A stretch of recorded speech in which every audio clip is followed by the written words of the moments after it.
Welcome back to another edition of the Edge podcast. Publisher Brenden Slaughter here for BeaversEdge.com, joined by BeaversEdge recruiting analyst Dylan Callaghan-Croley as we're back here coming to you guys following some more Oregon State news on the recruiting trail. We got lots of stuff to get into, but want to first say I hope everyone here in the greater Oregon area is doing a good job de-thawing today as Dylan and I are recording this on a Wednesday. We've definitely experienced some weather here in the Pacific Northwest, Dylan, this week, and basically from Eugene upwards. All the fine folks in Corvallis watching this pod, hope you guys are de-thawing too. But yeah, we got hit with quite a bit of weather this weekend, and it's been hunker down kind of a thing. I haven't had the ability to depart the house for a few days, but nevertheless, man, excited to talk with you. The Beavers have been hot on the recruiting trail despite the cold temperatures, so we got a ton to get into and a couple other news and notes to talk about as well. But I want to welcome on Dylan. Dylan, how you doing, my man? Good to talk with you. Good to be back on the pod with you. Yeah, doing well. Can't really complain. A little bit of weather out here, but yeah, I think everybody got a good chunk of that cold weather over the last couple of Yeah. days across the United States. I know it definitely played a factor in DJ Wesolak's recruitment Yeah. over the last few days. He had to push his official visit back to Friday because of the weather, and then Friday he told me he was able to get in, but barely because Nice. of the weather. Nice. So yeah, the weather is definitely affecting us all. Unfortunately, some more than others, but yeah, hopefully everybody listening has their power back or gets their power back soon, and is definitely thawing out from this weather.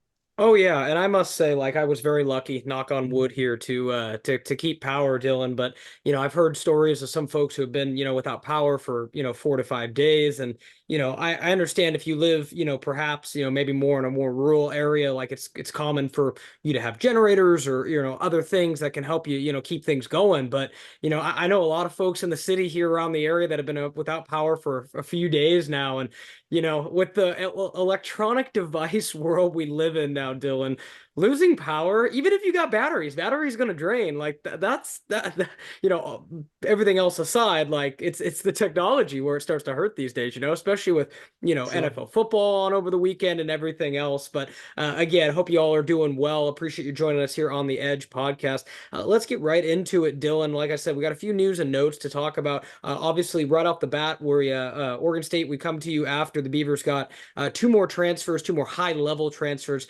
arguably maybe the two biggest names and biggest like star power guys via the portal. And Michigan wide receiver Darrius Clemons, the Westview native, just outside of Portland, ended up coming home.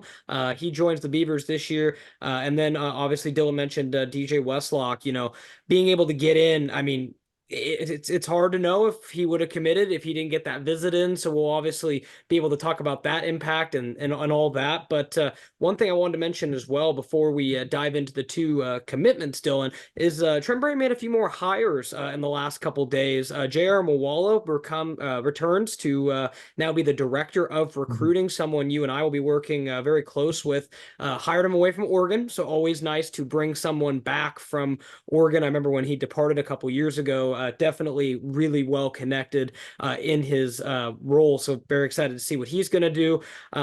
Madison Sweezy is now the director of football administration for Trent Bray, coming on and joining. And then Marco Candido is being elevated, excuse me, I was looking for the right Yep. word there, to the lead strength and conditioning coach, with Mike McDonald having obviously left with Jonathan Smith. I thought that was obviously those are not hires that are going to, be front page news or anything, Dylan, but just for those who maybe don't quite understand, obviously, football operations, that's a very administrative role, but to Candido, like, just kind of explain how important a director of recruiting is. And then obviously, just to add before I lead you into that is, I truly think football games are won and lost, in the trenches, and in a place like Oregon State where you are taking chances on guys who are maybe, undersized that you're hoping to develop, add some weight onto and grow them into kind of the playmakers you want them to be. Your strength and conditioning program is vitally important. And again, while Jonathan Smith obviously took some staffers and left, like that was not one where you're like, oh, bummer, you took like, he took the strength and conditioning coach, but it's bigger than you think. So I think elevating Marco Candido and just he was obviously the assistant under Mike McDonald and kind of continuing what they did because, yeah, like it's super underrated for the strength and conditioning. But I'm curious your thoughts, Dylan, on the director of recruiting. Give us a little bit more insight there. How big of a hire was it for Trent Bray to take him away, from Oregon, which, has potentially, not even potentially, they have more resources than Oregon State. So Sure. being able to bring him to Corvallis, and then obviously a guy with deep ties to, the alumni base and what have you, how big of a hire was that? Yeah, no, that's a big hire. Anytime you can hire a guy away from the Ducks, right? That's a big one, and it is a big one for the Beavs and director of recruiting. It's one of those things like what actually does the director of recruiting do? Right. But they're not going to be the first guys that prospects are talking to necessarily, but they do serve as another guy to talk to for these prospects. But beyond that, these are the guys that really make everything when it comes to a recruiting cycle Sure. go. They're going to be the liaison between the academic side and the football side of things. They make sure that they got all the transcripts for every prospect, making sure they're going to be able to get into the university. They comply with NCAA guidelines, all that. They help schedule the official visits or visits in general. If it's an official visit, they help set up um, the airfare, hotels, whatever it may be. They act as um, they set up the travel for each of the coaches and so on and so forth. So Sure. they're the hero of really an entire recruiting operation. They do all the small things to make sure everything runs smoothly, but they also do serve as a point of contact for recruits. Maybe not they're not going to be a lead recruiter. They're not going to be a secondary recruiter, but they're going to serve as a point of contact, somebody else that can, get in the ear and make sure the recruit is having a good time being recruited by their program, Sure. having good visits, so forth and so on. But yeah, it's a big visit. He obviously he's been doing a really good job up there with the Ducks, but Hmm. the Beavs now got to keep him. Get to bring him back to Corvallis, which is a huge win for them on the operations side of things. Definitely. And obviously, like we mentioned, like again, not those hires that are going to be front page news, but again, some very, moves that have to be made. And, I've seen, let me put it this way. I've seen, good strength and conditioning coaches. I've been a part of some who I thought were subpar, going back to an earlier era before Jonathan Smith. And, I've Yeah. seen, operations people not work out, and like those moves do matter. So again, I think Yeah. it's definitely important to keep an eye on. But again, just want to mention that first, is Trent Bray obviously announced those hires yesterday. Oregon State's staff is beginning to take shape. I mean, obviously, Dylan, as I recall, there may be one open staff position left on the staff as we currently know. We've heard at this point that we do not expect Jake Cookus to be back on staff this year. So this next year. So it's going to be interesting to see ultimately who handles special teams coordinator duties, because right now we Yeah. haven't seen that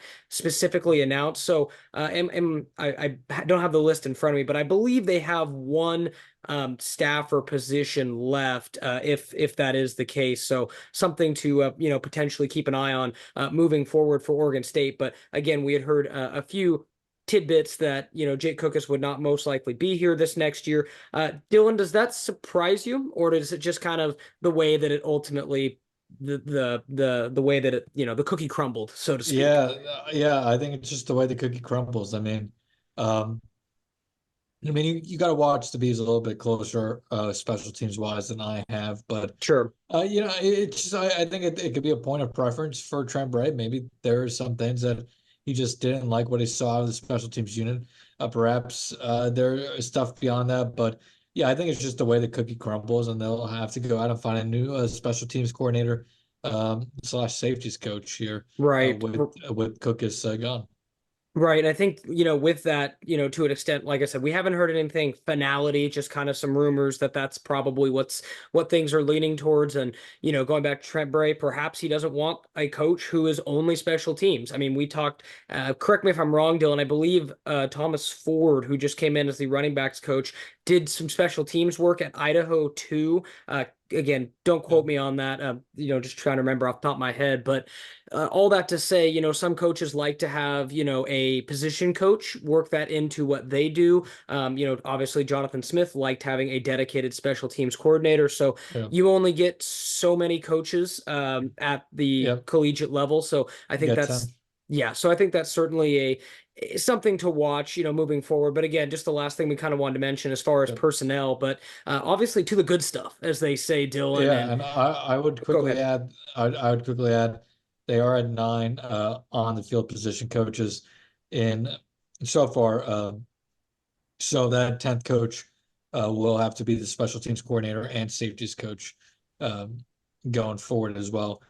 With Anthony Perkins obviously being the cornerbacks coach, but he's their only coach in the secondary right now, and Right. very rarely do you see the cornerbacks coach also serve as safeties coach. But unless Keith Hayward is also going to add that to his pile, That they'll need they'll that need to find a safeties coach somewhere here. Right, that's a good point. I mean, considering that, like you said, like Keith Hayward being a cornerback and originally being a defensive backs coach, that's where obviously he made his mark as an assistant. That's intriguing. But like you said, the fact that Anthony Perkins already holds that title of specific cornerbacks coach, that'll be something to watch for sure. But again, make sure to stay locked to BeaversEdge.com. As Dylan and I have mentioned, we will keep you guys up to date on the damn board with all that stuff. The damn board is the place to be. Like I said, we got all kinds of updates and anything that happens, we post it there. So make sure to definitely check that out. Dylan, speaking of the damn board, if you were on the damn board, you knew these two big fish were coming and you knew they were hook, line, and sinker. They weren't quite up to the boat yet, but they were close. And you kind of hinted at me this weekend when we were talking, and we obviously told Beavers Edge subscribers these were two names to keep an eye on. Let's go ahead and start with the first guy to commit. That's Michigan wide receiver Darrius Clemons, the 6'3", 212-pounder, returns home. Dylan, Portland, Oregon native, went to Westview, just right up here the road from me, and obviously. I remember his recruitment very well, and he was one of those guys that, again, we've talked about this a lot, Dylan. I mean, so many different guys that we've talked to about, with this specific mold. Like some of the guys in the transfer portal, you're like, that Oregon State's got, they're like, okay, they could have recruited these guys out of high school. Maybe they wanted to, maybe they didn't for whatever reason. But like there are some guys, I go back to DJU last year. I go back to, now Darrius Clemons, to an extent, maybe even DJ Wesolak, who we'll talk about a little bit with his massive offer sheet. Dylan, is it a stretch to say that? I mean, I remember this being open and shut really quickly that like Clemons was going to be too good for Oregon State coming out, in 2022. Obviously, a 4-star, ranked as the 17th best position recruit in the country. But nevertheless, Coach Hinson kept that relationship with him and, is able to ultimately bring him back to the state of Oregon. What do you think the key was here? And we'll talk about it in a bigger picture connotation shortly with the Beavers kind of getting some more marquee guys than we expect. But like, if you would have told me, you know, at Trent Bray's press conference that in mid-January they'd have a 4-star receiver decommit from Michigan, well, not decommit, excuse me, transfer out of Michigan and return, I'd be like, the Oregon State that still doesn't have a finalized schedule yet, again at the time. So I think this is like, am I making a mountain out of a molehill, or is this as impressive as a get as it seems from the surface? Because again, going back to 2022, it really seemed like he had some high level suitors who were chasing him, and Oregon State wasn't really in the mix. I mean, he had an offer, of course. Yeah, I mean, sometimes this is just kind of how these things end up going, right? Some kids can end up going far from home or going away from home, and things don't work out. And then when it's time to kind of change things back up, they decide to return either to home or closer to home. And for Clemens, that is Oregon State. He was a highly touted prospect. I believe he was the top 100 player here on Rivals coming out of high He school. was. Um, the Michigan, I knew was very high on him. I had a lot of hope for him, but it just unfortunately for him at Michigan never clicked altogether. And sometimes that happens, and that doesn't mean he's a bust or it's not going to click for him at Oregon State. But sometimes a change of scenery is what needed, or a Mhm. change of scenery, a change of offensive philosophy, whatever it may be. And now he's going to be able to come back closer home, maybe be a little bit more comfortable being closer home, and have that chance to reach that potential that he wasn't able to get to at Michigan.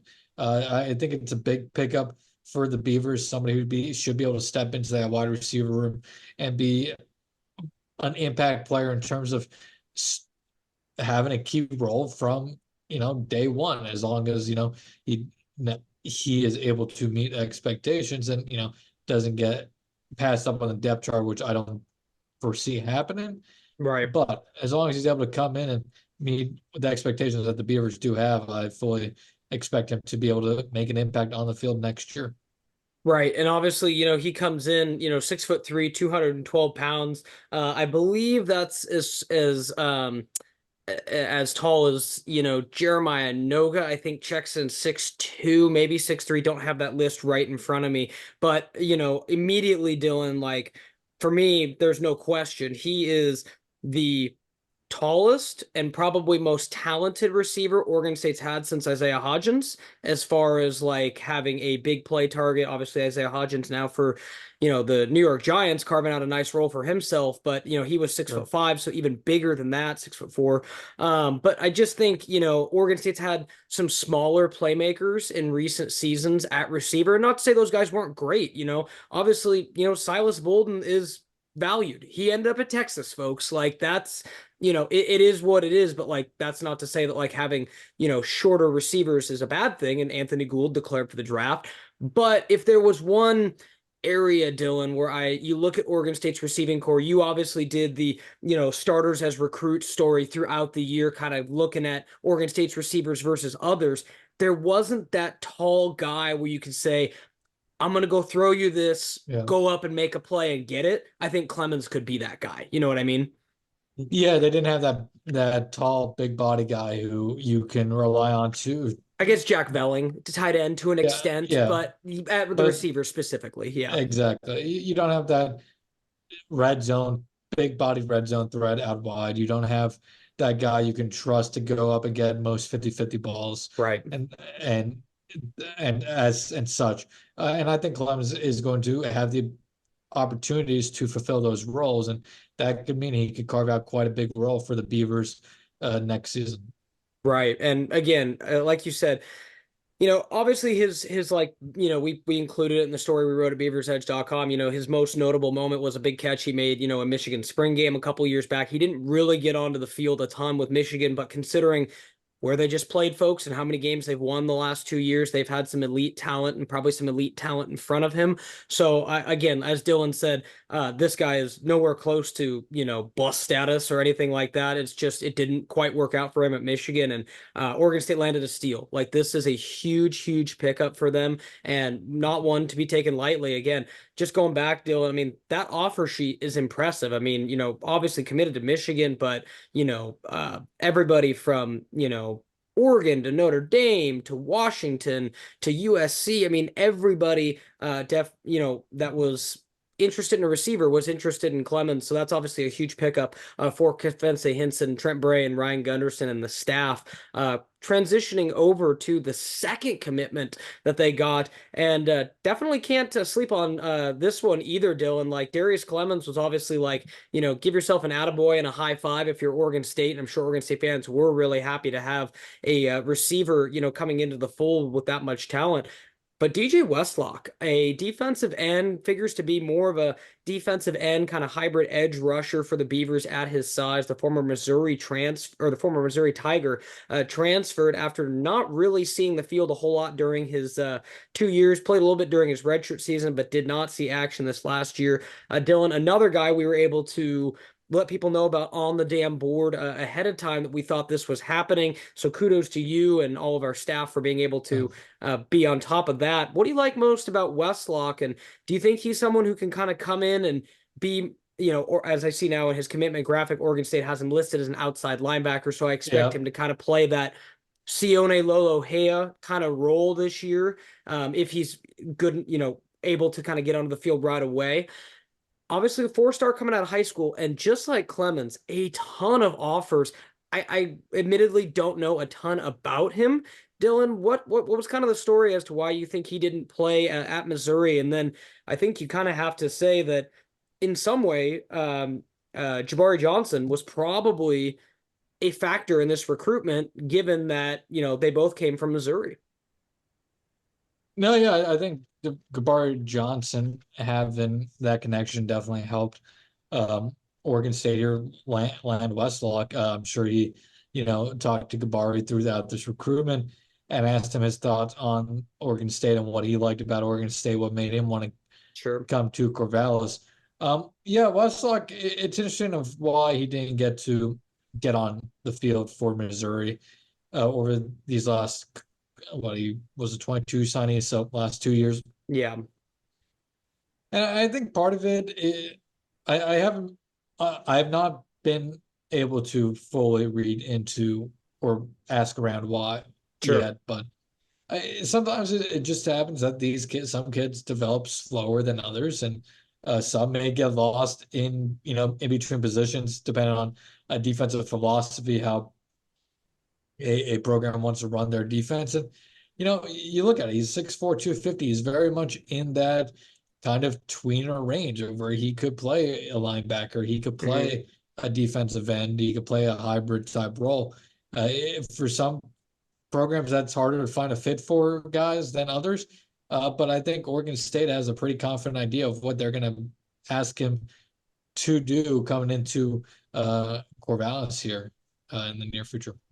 Absolutely, and I think kind of just going off of that. I mean, you mentioned it yesterday, Dylan, and kind of obviously in a more broad sense with the class as a whole. You tweeted out kind of a list of everyone that Oregon State had got via the transfer portal, and we've actually seen that talent for talent and looking at stars.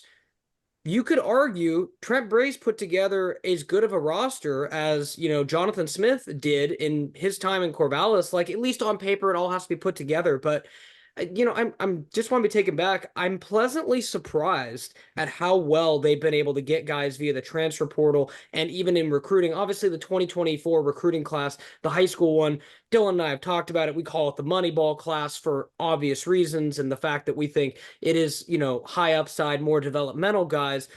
But the transfer portal specifically, there are some guys, Dylan, that I'm not going to say I'm surprised, but like just pleasantly, not surprised, but just like pleasantly like thought provoking that like, interesting. Like I'm surprised they were able to grab some of these guys considering how highly recruited they were out of high school. And I think to that kind of should quell any fears that Oregon State fans had, of Oregon State kind of falling into, the ethos, so to speak, in recruiting. I think back to, the podcast that you and me and Ryan and TJ did, shortly after Jonathan Smith left. And, we were kind of talking about, what could the damage be and kind of a thing like what's Oregon State's future going to be on the recruiting trail, and could it mean bad news, the fact that the future is uncertain, the fact that the schedule's still not entirely set, we have opponents but still not dates, all these things. And Trent Bray and his staff have like quietly gone together and built a really good roster, at least on paper. It all has to come together, but it is, I'm pleasantly surprised with how much more optimism there is right now than I thought there would be at this point. Is that fair, Dylan? Yeah, I think so. I think bread and butter, the bread and butter. I think the bread and butter for Oregon State recruiting is still going to be the high school classes, but I think Oregon State is one of those programs that is going to look to keep sustained success through the transfer portal by Of course. offering these opportunities for some of these guys that may not have, panned out at other places to say, hey, come here, get a fresh start, get on the field, and we'll help develop you, get you to where you want to be. Oregon State the last few years has definitely increased their ability to develop players into NFL athletes, and that comes down to coaching, that comes down to strength and conditioning. Um, they've done a really good job of that. I think that's what they've been selling here is, yes, a lot of that coaching staff has moved on, but a lot of the guys still remain, including Trent Bray, who's, been a key part of the success over the last few years, especially obviously on defense, especially. They got a lot of high upside guys here in this class. A lot of guys that are going to, this transport class, a lot of guys are going to be able to make an impact right away. And then they got a couple guys who maybe are a little bit more depth pieces, but you need both. And finding that fine balance is key for any program. And I think Trent Bray and his staff has found a really good balance with that. You got Gabar Johnson, Van Wells, Nick Norris, Anthony Hankerson, uh, Gerard, Christian Lichtenhahn, that all should make, instant impacts, or Giovanni McCoy if it's not Gabar Johnson. But then you have guys like, and DJ Wesolak. But then you have guys like Asai Vadrali, Ty Hmm. Hill, Sure. Mason White, that are more of developmental guys. And you could throw Kobe Singleton, obviously, and Darrius Clemons into those high impact right away guys. But yeah, I definitely think they have put together a really good class. It's going to allow them to be very competitive next year and probably win. I still think this is a team that could win 9 games at least next season. Right. And again, that's despite the schedule, that's still an impressive thing to project, just considering, what Oregon State lost. They lost quite a bit this offseason. And again, we break it down really well with our scholarship distribution chart at BeaversEdge.com. You guys can kind of see the newcomers versus who's returned. And it's really impressive to kind of look and see how well Trent Bray's kind of been able to restock the cupboards, for lack of better terms, and so on and so forth. And with that point, Dylan, I'm very curious, and maybe something we'll be able to develop over time at BeaversEdge.com as we get more information as time goes.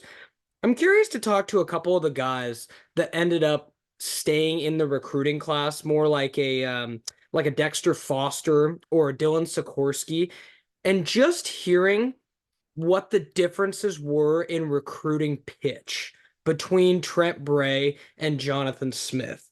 And I only say that because it seems like Trent Bray's been able to find, some more success with maybe some bigger names recently. And I'm just curious to know, like, for someone who had been recruited by Smith and then someone who had been newly recruited by Bray, what that's going to be. So maybe something to keep an eye on, down the line at BeaversEdge.com, as we obviously are in the off season, getting ready for spring football into the summer and then fall camp.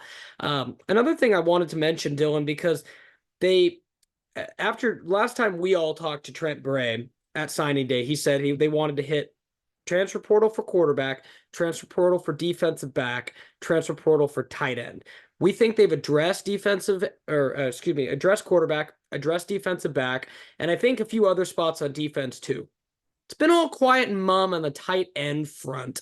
And, I'm curious what your thoughts are there. Obviously, John Boyer stepping into that role for Brian Wozniak. Brian Wozniak was obviously, really good at what he did. And, he can point to, several guys in the NFL and, Tegan Quatoriano and Luke Musgrave, who are in the NFL, Noah Togiai too. And I think that's why, he was a very important steal, so to speak, for the other guy. But I'm curious, Dylan, do you think that they are still, keeping things hot on, any potential tight end transfers via the portal? Do you think it could be something that happens after spring ball? What are your thoughts there? Yeah, we're entering a very interesting spot here, just in general with the transfer portal and Oregon State's semester beginning. I'm guessing that point now where it's, if you didn't get in now, you're probably gonna have to wait till the summer, which is fine for some guys. But yeah, I think Oregon State probably evaluates what they have this spring at tight end, sees what they like, sees what maybe they have more questions about, or who they have more questions about. And then Sure. based off what they see in the spring, they're gonna go and address that need in the transfer portal if needed. Because there is still some talent in that Oregon State tight end room. I mean, Jermaine Terry was a highly recruited He guy was. coming out of high school. Didn't get the opportunity last year, but now with nobody in front of him, does he take that next step this spring? I do wonder if perhaps they want to see what Terry can provide, but I still think you need to add depth to that position at tight end. So I would expect them to probably go after somebody in the portal. It's just, are you going after somebody to be a starter, or are you going after somebody to provide depth?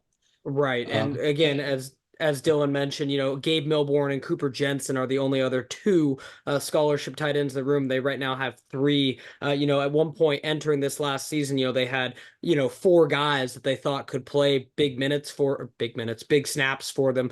So obviously a little thinner than they'd like to be, but again, more deep at other positions that they weren't, such as running back. So we'll see ultimately how the numbers shake out. And again, a lot of people have been asking us, Oregon State's over the scholarship limit right now based on our numbers.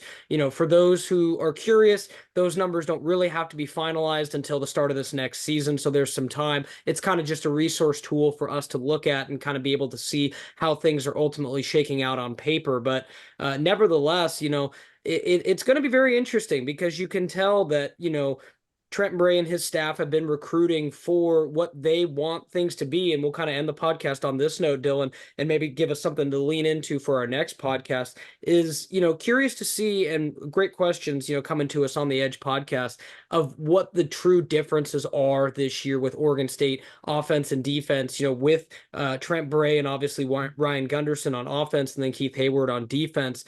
I do expect, defensively will be very, very similar. I think Keith Hayward and Trent Bray are going to be in lockstep, and that's something Trent Bray mentioned at his introductory press conference, was he was going to have a bigger hand in the defense. And then, for better or for worse, Dylan, I think we're going to learn a lot about Ryan Gunderson because Trent Bray has kind of said that that's going to be his offense. He will call plays and so on and so forth. If anyone's kind of curious, I think it's going to be a mix of what he did successfully at San Jose State as their passing game coordinator, and then obviously a mix of what he saw work well at UCLA. And I alluded to it in my Jam Griffin story yesterday that UCLA led the Pac-12 in rushing each of the last 2 years. I know we've talked about Oregon State and their rushing prowess. UCLA was number one the last 2 years, and 3 years ago they were number two. So that is all 3 years that Ryan Gunderson was there, nonetheless. So he had a front row seat to Chip Kelly and that offense and how they like to run the ball. So I don't expect Oregon State's offensive identity of being physical, running the ball to change. I think what they ask the quarterback and receivers to do might tweak a little bit, Dylan. That's the one area I look at the whole roster and say, look for that to see, could we see more read option? Could we see more, bubble passes at the line of scrimmage to get guys in Oh, space than we saw? That's kind of the thing I oh, would look for. yeah, almost a little bit more of a speed-oriented offense rather than um, I don't want to say an aged offense, but uh, I guess the better word described is a little bit more modernized Sure. offense of what the Beavers have ran over the last few years.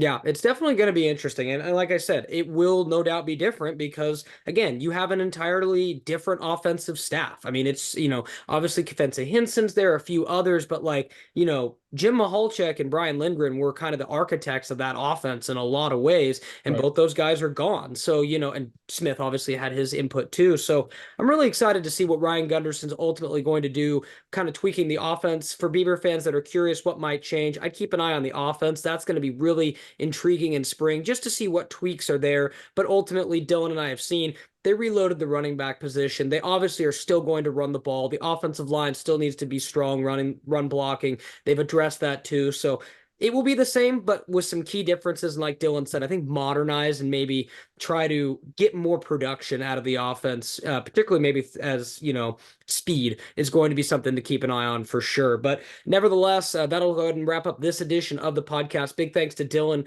Callaghan-Croley for joining me as we broke down, Darrius Clemons and DJ Wesolak and kind of how things are starting to fit together. Obviously, Oregon State's offseason is coming together quite nicely, and there's definitely a lot of reasons to be optimistic for Oregon State right now. So make sure to stay locked to BeaversEdge.com. We will continue bringing you guys coverage. We got an awesome promo going right now, 30 days free. You can go ahead and check that out on our front page. Everything exclusive on Inside the Damn Board. Dylan Callaghan-Croley and I will be bringing you guys all that. Big shout out to everyone for watching on this edition of the Edge podcast. This is Brenden Slaughter signing off.